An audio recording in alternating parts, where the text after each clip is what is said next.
Today on the John Ankerberg Show, we are examining the evidence from astronomy that points to an all-powerful creator. Do you know what happened when the universe was only 10 millionth of a trillionth of a trillionth of a trillionth of a second old? And what happened in the other parts of that first second that made it possible for human life to exist on Earth in the future? Today, you will find out. My guest is astronomer and astrophysicist Dr. Hugh Ross, who obtained his Bachelor of Science degree in physics from the University of British Columbia, his PhD in astronomy from the University of Toronto, and for 5 years was on the faculty at Caltech. We invite you to join us for this special edition of the John Ankerberg Show.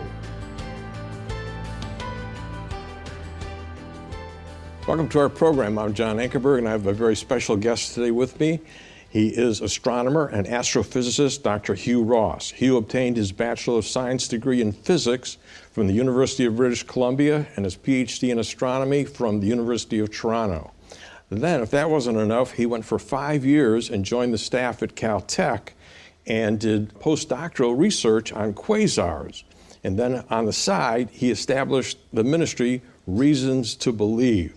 And Hugh, I'm really glad that you're here today, and I want to start with a real hairy question. Our topic is how the latest scientific discoveries reveal God. And actually, you are a non-Christian, and it was a science that brought you to God. So I'm going to start with people that are out there that think that we're just going to talk about the Bible and that. You're wrong. I'm going to start with what you call the Big Bang, the beginning of the universe. And I want to talk about the first 1 second of the Big Bang, all right? And that 1 second is divided into, 3 or 4 parts. So I want you to tell us why every part of a second is important, or we as humanity wouldn't be on the earth today. Take us slowly through the first second of the Big Bang, divide it into the pieces, and then tell us why we wouldn't be here unless the Big Bang had been divided that way. Well, I'm going to focus on the first billionth of a second because that's where all the exciting stuff happens. Okay. And so we have the beginning of the universe, and thanks to the space-time theorems, we know that the cosmic beginning includes the beginning of space and time itself. Right. In fact, the universe begins with only space-time dimensions. There's no matter yet, there's no energy yet. And there are 9 dimensions of space and 1 dimension of time. But they're created with the property of ongoing expansion. So these 10 space-time dimensions expand from an infinitesimally small volume, and at 10 to the minus 43 seconds after the cosmic creation event, 6 of the 9 dimensions stop expanding. That happens when gravity separates out from the other 3 forces of physics. That leads to what we astrophysicists call symmetry breaking. And the breaking there is a stoppage of these 6 dimensions out of the 9. But if that didn't happen, there'd be no particles in the universe. So the fact that we have protons, neutrons, and all the other fundamental particles is thanks to that event that happened when the universe was a 10 millionth of a trillionth of a trillionth of a trillionth of a second old. And if we didn't have those protons and neutrons, what would be our future? Well, there wouldn't be any particles at all, and so there'd be no possibility for life anytime, anywhere in the universe. Right. The second big event happens when the universe is 100 billionth of a trillionth of a trillionth of a second old. That's when the strong nuclear force separates out from the electroweak force. You know, as the universe expands, it gets colder and colder. And as it gets colder and colder, the one unified force becomes 2, 3, and 4. And so when it becomes 3, this is when you have another symmetry breaking that causes the universe to hyperinflate. It's called the inflation event, where the universe expands at millions of times the velocity of light. Now, it happens within a split second. By 10 to the minus 32 seconds, that hyperexpansion's all over. But what that does is allow the universe to be the right size at this time in history so that we can have life and yet have everything in the universe thermally connected. Those are all crucial features for life to exist. And then a little bit before a billionth of a second after the cosmic creation event, we have the electromagnetic force separating from the electroweak force. And that's very close to when we see what we call the Great Annihilation Event. The universe has virtually equal numbers of particles and antiparticles, but because of that symmetry breaking, there's about 100 billion and one particles for every 100 billion antiparticles. And when a particle and antiparticle get close together, they annihilate one another and become pure energy. And so this great annihilation event reduces the mass of the universe down to 100 billionth of what it was before. The just right mass we need for life and the just right energy production we need for life. So even in the first billionth of a second, we see this extraordinarily fine-tuned design of many different features of the universe that makes possible the future existence of life. You said there are 10 dimensions, and we talked about the fact of you've got mass, you've got energy, you've got space, you've got time. What happened to the other 6? The other 6 are the same size today that they were when the universe was 10 to the minus 43 seconds old. And the universe at that time is still incredibly compact. These 6 dimensions are curled up around the 3 big dimensions, but the cross-section of the dimensions is 20 orders of magnitude smaller than the diameter of an electron, which is why people haven't really noticed them. Not even physicists have noticed them until about a quarter of a century ago. Yeah. Now, for those of you that just got snowballed in your mind because of what he said, you're talking to a genius here. And so I'm going to go back and forth between his genius and some common stories that you might actually understand. Okay, but those of you that are geniuses out there understood what he said. Why was that important to you in terms of bringing you to God a little later on? Why did that make sense to you that there had to be a creator? Well, I've been studying astronomy seriously since I was 7 years of age. And every year as I was growing up, I would study a different subdiscipline of astronomy. At age 16, I focused on cosmology, the science of the origin and history of the universe. And that was a time when there was a lot of competing explanations for the universe. Was it steady state? Was it an oscillating universe? Was it a hesitating universe? Was it a Big Bang universe? But even at that time, the evidence was heavily favoring Big Bang cosmology. And I knew it was Big Bang, the universe must have a beginning. If there's a beginning, there must be a cosmic beginner. So that's when I began my search to discover this cosmic beginner. Yeah, so in essence, you believe that there was a God, but you also believe, like a lot of scientists, that there is a deistic God out there. He's not personal, but he created it all, but he's not involved with us, all right? And so you basically thought, how could a God who did all of that magnificent creation, why would he care about one little speck of a guy on earth who, you know, didn't know him and had just figured out a little bit of what he had done? You just basically put God on the shelf. You believed in him, like Einstein. Einstein believed that God was there. He was a deist. He didn't believe that God was personal, all right? Let's go back to something they can understand. The fact is, when you were growing up, you started to get interested in science, and you were so interested, I think this went back even further than 17. You were, 7 years old. We're going to talk about that in the next program, some questions that you asked your parents. But they did the right thing. They sent you to the library. Well, you went to the library, and the fact is they only let you read so many books because you were 7 years old. Problem was, you read all of them. Right. And so then you asked for a pass to go to the next level, which was basically all the way through high school, up to college. And you read all of those books. And so then you asked for a pass, and you got one to the library at the University of British Columbia, Right. which had how many volumes in books there? Well, they didn't have as many as the Vancouver Public Library, but they had way more books on science. And so you cruised through all of those and they had books. journals. I was looking at all the journals, too. Yeah. And so you just were sucking all of this stuff up, all of this information in your mind, and it reinforced the fact that there had to be a creator. You just were like Einstein in the sense that you didn't think he was personal and interested in you. So that's where I began. But one of the things I discovered was the universe has to be exactly the mass that it is for there to be any hope of life in the universe, which gave me the impression this God that created the universe seems to have a very high value and purpose for life and human beings in particular. Otherwise, why would the universe be just the right mass and just the right size?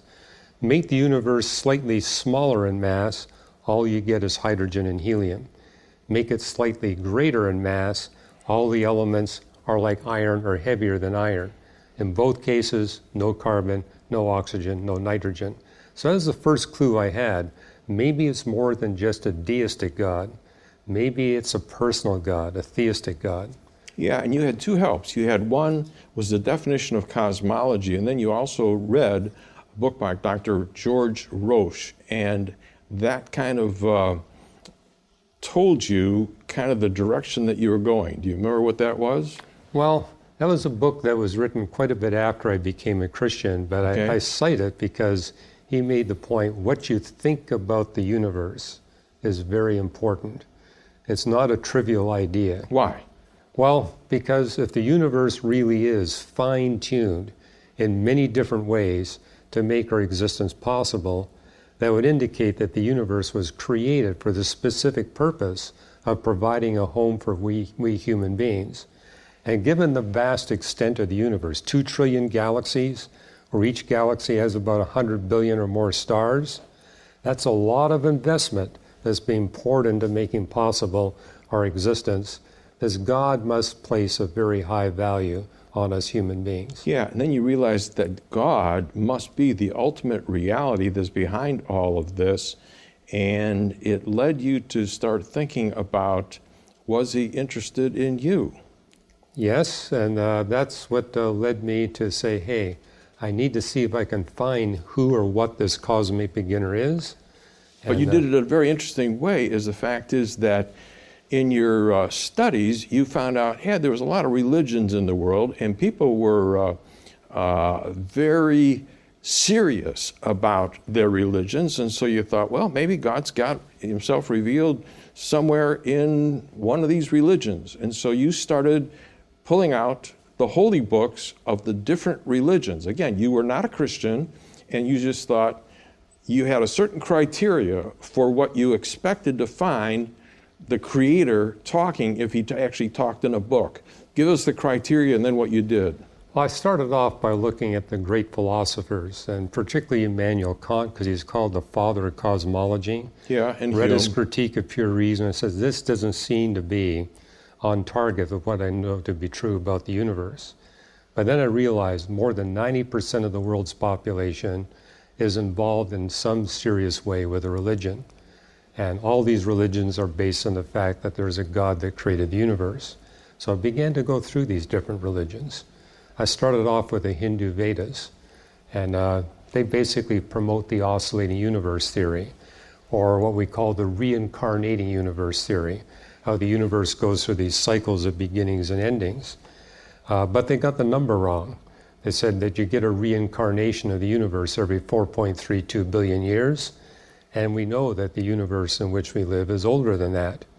And also, there's way too much entropy in the universe to permit any kind of rebound. So I put Hinduism aside, then I looked at Buddhism, looked at Islam, looked at Zoroastrianism, Baha'i, looked at a number of different faiths, and finally I picked up a Bible that was given to me in a public school. The Gideons at that time were allowed to come into public schools and give Bibles to the students. So I had one of those Gideon Bibles. Okay, so you picked it up and you looked at the first page, and what happened? The first page blew me away. It's the account of creation, and it's a chronological account of creation, Genesis 1. And I'd been steeped in the scientific method all 12 years of my public school education. I was taught to always apply the scientific method to everything I analyze. When I looked at Genesis 1, what stunned me is that it perfectly followed the scientific method. Now, I was naive. I didn't realize where the scientific method came from. 9 years later, I discovered, well, it comes from Scripture and from Reformed theology. But I applied that scientific method and realized everything described in Genesis 1 is in the correct chronological order, and everything is correctly described. The best I'd found in all my search of the other religious texts was one account that got 2 out of 14 right. The Bible got a perfect score. Yeah, and we're not talking about the fact is when you looked at the word day, yam, that you assumed it was 24 hours. You already knew from astronomy that that wasn't true. And you also looked it up in your Hebrew, English lexicon John, or dictionary. Right away I realized these days in Genesis 1 can't be 24 hours because the word day takes on 3 distinct definitions right in the English language text. Creation day 1 is using the word day for the daylight hours. Creation day 4, it uses the word day for 24 hours, but Genesis 2:4 uses the word day for the entirety of creation history. And only the first 6 days are closed off with an evening and morning phrase, meaning that each of these days has a definite start time and a definite end time. There was no evening morning phrase for the 7th day. And the text says that's when God rests from his work of creation. Now, part of my story is my parents were worried I was being obsessive about astronomy. And they said, we got to get Hugh looking at something besides astronomy and physics. So when I was 11, they bought our family this big, thick book on evolutionary biology. I was the only one in the family that read the book. But I told my parents, Mom, Dad, the numbers don't add up. We have all these new phyla, classes, and orders appearing before humanity, but none of that happens after humanity. And they said, well, go ask your teachers. My teachers couldn't help me. The professors at the university didn't have an answer. Genesis 1 had the answer. For 6 days God creates. On the 7th day he stops creating. So the fact that Genesis 1 and 2 answered the fossil record enigma, that was a huge encouragement for me. This book indeed may be inspired by the one that created the universe. And we're going to show them through the cosmology that there are other proofs that you came in. But I want to go right to, besides the science, you realize that the Creator had some information about you as a human and your relationship to Him. And you realize that you were one who had broken His laws. You were not the person that He wanted you to be. And so that stung you, and it also did what? Well, comparing the Bible to these other holy books, the Bible had the most beautiful and elegant message of moral behavior. And I was really impressed by that. I says, this is what I want to live up to. And so for a period of about 2 years, I did my best to live up to that moral standard that the Bible talks about, but realized I can't achieve it. But as I read through the Bible, I realized God is basically speaking to all humanity, saying, you're not able to do what I want you to do, to be morally perfect. But I'm prepared to give you what you can't do for yourself. And that's why the Creator of the universe came here to planet Earth, lived a life amongst us, and demonstrated a life of moral perfection. I mean, the fact that Jesus was able to tell a large audience, where his mother was present and his 4 brothers were present, I am morally perfect. Who of you can accuse me of any moral imperfection? And I said, you're not going to fool your mother. You're not going to fool your brothers. This man really was who he said. Nobody objected. And yet, he on the cross made a transfer saying, I'm willing to do for you what you can't do for yourself. Pay the penalty for your moral imperfection and trade my moral perfection for your moral imperfection. And I got to give credit to the Gideons. They also explain, hey, God is making that offer to you. It's an offer that's too good to turn down. But He knows better than you do what's best for your life. To make this work, you not only have to receive His offer of forgiveness for all of your offenses against Him and the rest of humanity, you need to make Him the master of your life. Take direction from Him, because He knows better than you do what's best for you.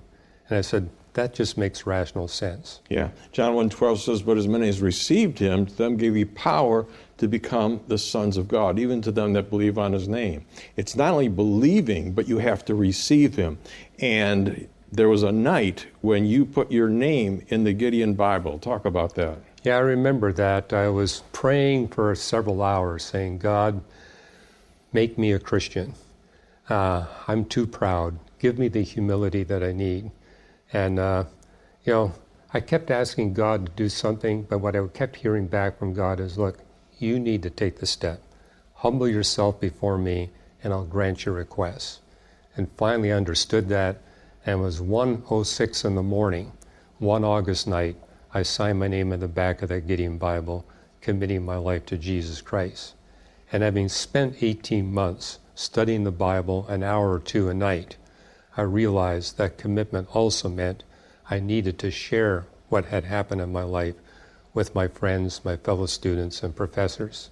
So I immediately began the mission of telling others how they can experience the same thing I experienced. Yeah, and we're going to talk about this. The fact is, you've talked to about 300 university seminars where you've had some of the top scientists in the world. You know them all. In fact, we're going to go through one program, just about every top name, and I'm going to ask you to talk about them, why they made statements about the fact it looks like this universe has been put together for a reason.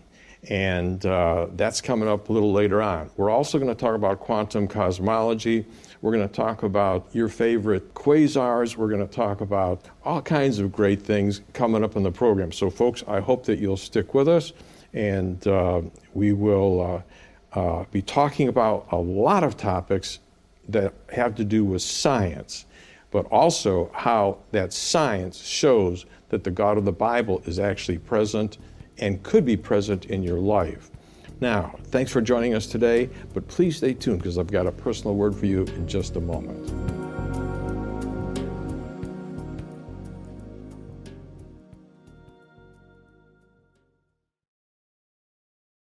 For additional resources or to view our TV program, log on to jashow.org. That's jashow.org.